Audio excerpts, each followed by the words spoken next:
아침 8시 30분, 늘 그랬듯이 회사에 도착한 저는 언제나 그래왔던 것처럼 사무실 문을 열고 들어섰습니다. 그런데 그날 제 책상 위에 놓인 하얀 봉투 하나가 모든 것을 바꾸어 놓았습니다. 30년간 다녀온 이 회사에서 갑자기 잘린다는 통보를 받은 것입니다. 제가 이 회사에 입사한 것은 1995년 26살 때였습니다. 대학 졸업과 동시에 들어온 이 회사에서 저는 청춘을 바쳤고 중년을 지나 이제 55세가 된 지금까지 한 번도 이직을 생각해 본 적이 없었습니다. 회사는 제게 단순한 직장이 아니라 제 인생 그 자체였습니다. 입사 첫날부터 저는 성실함으로 인정받았습니다. 신입사원 시절부터 야근을 마다하지 않았고 주말 출근도 당연하게 여겼습니다. 동기들이 하나둘 이직해 나갈 때도 저는 묵묵히 자리를 지켰습니다. 회사에 대한 충성심이 남달랐기 때문입니다. 결혼한 후에도 마찬가지였습니다. 아내가 아이들 양육으로 힘들어할 때도 저는 회사 일을 우선시했습니다. 가족을 위해서 열심히 일하는 거야라는 말로 자신을 다독이며 더욱 회사에 매진했습니다. 승진도 남들보다 빨랐고 부장까지 올라간 후에는 더욱 회사에 대한 자부심이 커졌습니다. 20년이 지나고 25년이 지나도 저는 변함없이 회사를 위해 살았습니다. 젊은 직원들이 워라밸을 말할 때도 저는 이해하지 못했습니다. 회사가 곧 나의 삶이고 성과가 곧 나의 존재 이유라고 믿었기 때문입니다. 그런데 지난 2년 동안 회사 분위기가 조금씩 달라지기 시작했습니다. 젊은 임원들이 대거 영입되면서 기존 중간 관리자들에 대한 시선이 달라졌습니다. 디지털 전환, 조직 효율화라는 말들이 자주 들려왔지만 저는 크게 신경 쓰지 않았습니다. 30년간 회사에 헌신해온 제가 설마 어떻게 될 리는 없다고 생각했기 때문입니다. 하지만 현실은 달랐습니다. 그날 아침 인사팀장이 저를 별도 회의실로 불렀습니다. 부장님, 회사 사정이 어려워져서 조직 재편을 해야 합니다. 명예퇴직 대상자로 선정되셨습니다. 순간 머리가 하얘졌습니다. 30년간 한 번도 상상해 본 적 없는 상황이었습니다. 무슨 말씀이세요? 제가 뭘 잘못했나요? 하지만 인사팀장의 대답은 차가웠습니다. 잘못하신 건 아닙니다. 다만 회사가 추구하는 방향과 맞지 않는다고 판단됩니다. 2개월 안에 정리해 주시기 바랍니다. 그 순간 30년간 쌓아온 모든 것이 무너져 내리는 느낌이었습니다. 동료들의 시선이 부담스러웠고 무엇보다 가족들에게 어떻게 이야기해야 할지 막막했습니다. 집에 돌아가서 아내에게 말했을 때의 그 순간을 잊을 수 없습니다. 여보, 회사에서 잘렸어. 아내는 처음에는 농담인 줄 알았다가 제 표정을 보고는 심각함을 깨달았습니다. 그럼 이제 어떻게 해? 저도 답을 할 수 없었습니다. 재정적인 타격이 가장 컸습니다. 55세라는 나이에 새로운 직장을 찾기란 쉽지 않다는 것을 곧 깨달았습니다. 몇 개 회사에 이력서를 넣어봤지만 연락조차 오지 않았습니다. 30년간 한 회사만 다닌 제 경력이 오히려 단점으로 작용했습니다. 퇴직금으로 받은 3억 원과 그동안 모아둔 노후자금 2억 원을 합쳐도 5억 원이 전부였습니다. 국민연금은 63세부터 받을 수 있어서 8년을 더 기다려야 했습니다. 예상 국민연금 수령액도 월 70만 원 정도에 불과했습니다. 아이들 대학 등록금도 문제였습니다. 둘째가 아직 대학교 2학년이라 2년은 더 등록금을 내야 했습니다.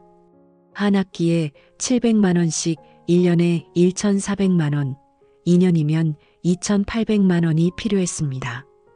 더욱 절망적이었던 것은 55세라는 나이 때문에 재취업이 거의 불가능하다는 현실이었습니다. 통계를 찾아보니 55세에서 59세 연령대는 하루에 서울에서 396명 정도만 재취업에 성공한다고 했는데 전체 구직자 수를 생각하면 정말 바늘구멍 같은 확률이었습니다. 있다 하더라도 기존 연봉의 절반도 안 되는 조건이었습니다. 가족관계도 어려워졌습니다. 아내는 표면적으로는 괜찮다고 했지만 경제적 불안감 때문에 자주 말다툼이 벌어졌습니다. 30년을 다닌 회사에서 이렇게 될 줄 몰랐다는 아내의 한숨 섞인 말이 가슴에 깊이 박혔습니다. 아이들도 마찬가지였습니다. 큰아이는 아빠, 우리 집 괜찮은 거 맞지? 라고 걱정스럽게 물어왔고 둘째는 등록금은 괜찮아? 라고 조심스럽게 물어보았습니다. 아이들에게 걱정을 끼친다는 것이 가장 마음 아팠습니다. 무엇보다 정신적인 충격이 컸습니다. 30년간 회사 사람이었던 제가 갑자기 무직자가 된 것입니다. 매일 아침 일어나서 할 일이 없다는 것, 사회적 정체성을 잃었다는 것이 견디기 어려웠습니다. 친구들을 만나는 것도 부담스러워졌습니다. 요즘 뭐해? 라는 질문에 어떻게 대답해야 할지 몰랐습니다. 퇴직했다고 말하기에는 나이가 애매했고 해고됐다고 말하기에는 자존심이 상했습니다. 경제적 계산을 해보니 더욱 절망적이었습니다. 현재 가지고 있는 5억 원으로는 국민연금을 받을 수 있는 63세까지 8년을 버티기 어려웠습니다. 생활비로 월 400만 원이 필요한데 1년이면 4,800만 원, 8년이면 3억 8,400만 원이 필요했습니다. 거기에 아이 등록금까지 합치면 5억 2,400만 원이 필요했는데 보유 자금으로는 부족했습니다. 그렇다고 무작정 돈을 아낄 수도 없는 상황이었습니다. 아내의 건강 문제로 병원비도 만만치 않게 들어갔고 집 관리비며 각종 보험료 등 고정 비용도 만만치 않았습니다. 더욱 충격적이었던 것은 회사에서의 인간관계가 하루아침에 끊어진다는 것이었습니다. 30년간 함께 일했던 동료들도 제가 퇴직한 후에는 연락이 뜸해졌습니다. 회사라는 테두리를 벗어나니 진짜 친구가 누구인지 알게 되었습니다. 가장 힘든 것은 미래에 대한 불확실성이었습니다. 63세에 국민연금을 받기 시작한다 해도 월 70만 원으로는 생활이 어려웠습니다. 평균 수명을 생각하면 20년 이상을 더 살아야 하는데 그 기간 동안의 생활비를 어떻게 마련할지 막막했습니다. 부동산이라도 처분해야 하나 생각해봤지만 집값이 예전만 못해서 기대만큼 큰 돈이 나오지 않을 것 같았습니다. 게다가 집을 팔면 전세로라도 살아야 하는데 전세금도 만만치 않은 상황이었습니다. 창업을 생각해보기도 했지만 50대 중반에 새로운 사업을 시작하기에는 리스크가 너무 컸습니다. 실패하면 가진 돈마저 잃을 수 있었기 때문입니다. 프리랜서나 컨설팅 일을 알아보기도 했지만 30년간 한 회사에서만 일한 저의 경험이 다른 곳에서는 별로 도움이 되지 않는다는 것을 깨달았습니다. 회사 특화된 업무만 해왔기 때문에 일반적으로 통용되는 스킬이 부족했습니다. 이런 상황에서 가족들과의 관계도 점점 어려워졌습니다. 아내는 파트타임 일이라도 찾아보겠다고 했지만 오랫동안 전업주부였던 아내가 할 수 있는 일은 많지 않았습니다. 그나마 찾은 일도 월 50만 원 정도의 수입밖에 되지 않았습니다.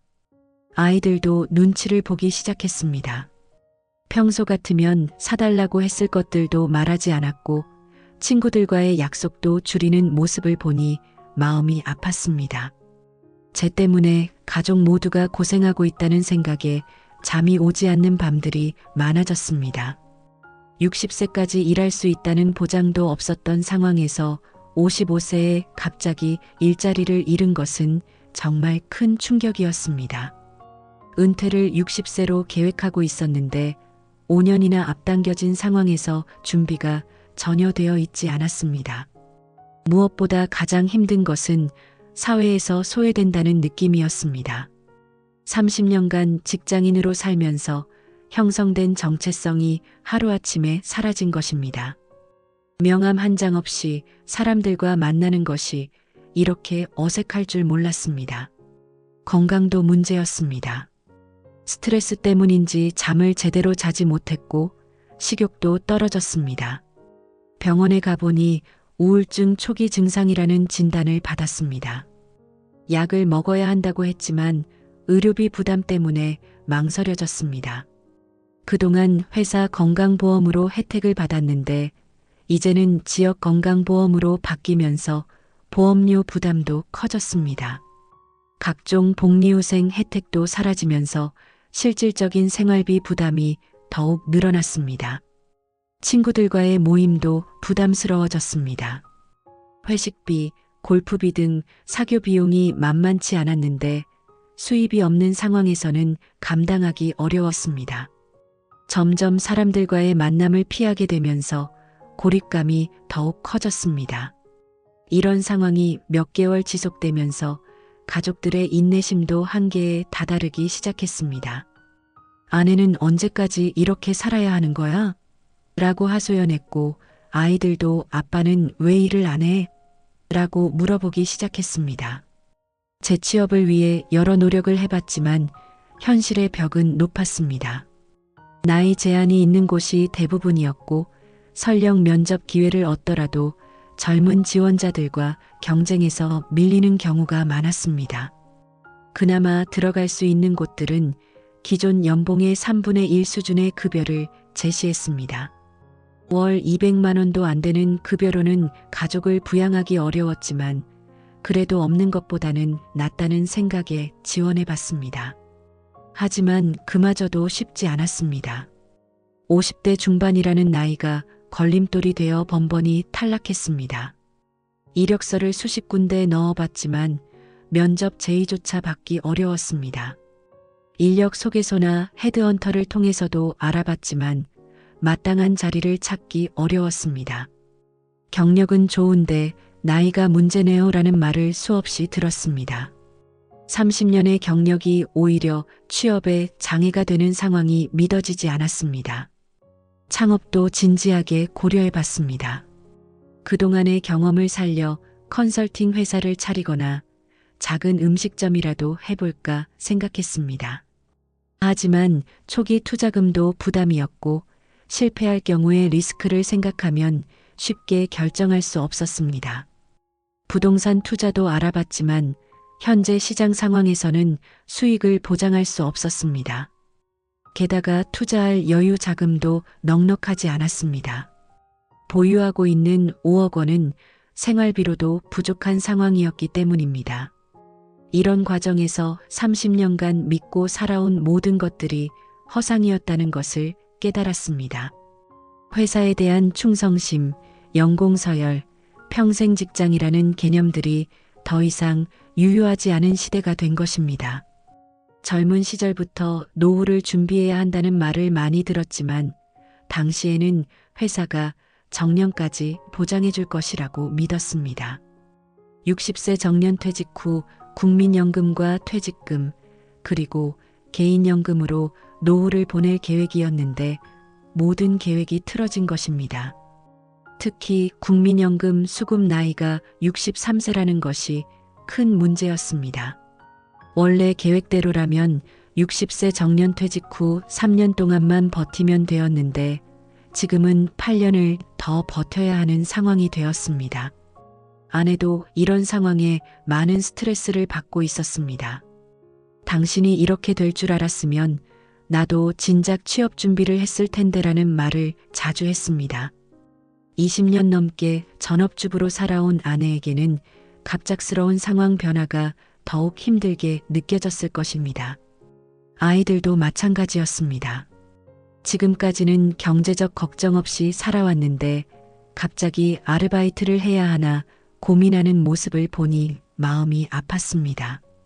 제가 아이들에게 제대로 된 아버지 역할을 하지 못하고 있다는 생각에 자책감이 들었습니다. 가장 힘든 것은 미래에 대한 불안감이었습니다. 지금 상황도 어려운데 나이가 더 들면 어떻게 될지 상상하기조차 두려웠습니다. 건강이 나빠지면 의료비 부담도 커질 것이고 그럴수록 경제적 부담은 더욱 커질 것이었습니다. 국민연금을 받기 시작하는 63세까지 8년, 그리고 그 이후의 삶을 생각하면 막막했습니다. 월 평균 수령액이 67만 원 정도인 국민연금만으로는 기본적인 생활비도 충당하기 어려웠습니다. 결국 집을 담보로 대출을 받는 것도 고려해봤지만 나이 때문에 대출 한도도 제한적이었고 상환 능력에 대한 우려 때문에 쉽게 결정할 수 없었습니다. 무엇보다 집마저 잃을 수 있다는 두려움이 컸습니다. 이런 상황에서 주변 사람들의 시선도 부담스러웠습니다. 어떻게 30년 다닌 회사에서 그렇게 될 수 있어? 라는 질문을 받을 때마다 답하기 어려웠습니다. 제 잘못이 아니라는 것을 설명하기도 힘들었고 설명한다 해도 사람들이 이해해주지 못하는 경우가 많았습니다. 동네 사람들도 제가 평일 낮에 집에 있는 것을 이상하게 생각하기 시작했습니다. 요즘 일 안 하세요? 라는 질문을 받을 때마다 어떻게 대답해야 할지 난감했습니다. 이런 모든 상황들이 겹치면서 제 정신건강은 점점 악화되었습니다. 우울감과 불안감이 커졌고 집중력도 떨어졌습니다. 새로운 일을 찾기 위해 노력해야 하는데 정신적으로 위축되다 보니 적극적으로 움직이기 어려웠습니다. 그나마 다행이라면 가족들이 저를 원망하지 않고 함께 이 어려운 시기를 버텨주고 있다는 것입니다. 비록 경제적으로는 어렵지만 가족의 유대감만큼은 더욱 강해진 것 같습니다. 하지만 이런 상황이 언제까지 지속될지는 아무도 알 수 없습니다. 시간이 갈수록 보유 자금은 줄어들 것이고 재취업 가능성은 더욱 낮아질 것입니다. 무엇보다 나이가 들수록 건강 문제도 생길 수 있어서 더욱 걱정입니다. 지금 이 순간도 저는 새로운 기회를 찾기 위해 노력하고 있습니다. 비록 쉽지 않은 상황이지만 가족을 위해서라도 포기할 수는 없습니다. 30년간 한 직장에서 성실하게 일해온 제가 이런 상황에 처할 줄은 꿈에도 몰랐지만 이제는 현실을 받아들이고 새로운 시작을 준비해야 할 때입니다.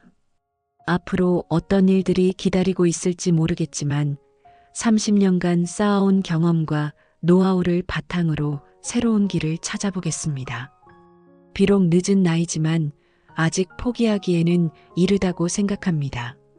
가족과 함께 이 어려운 시기를 헤쳐나가며 언젠가는 다시 안정적인 삶을 되찾을 수 있기를 간절히 바라고 있습니다.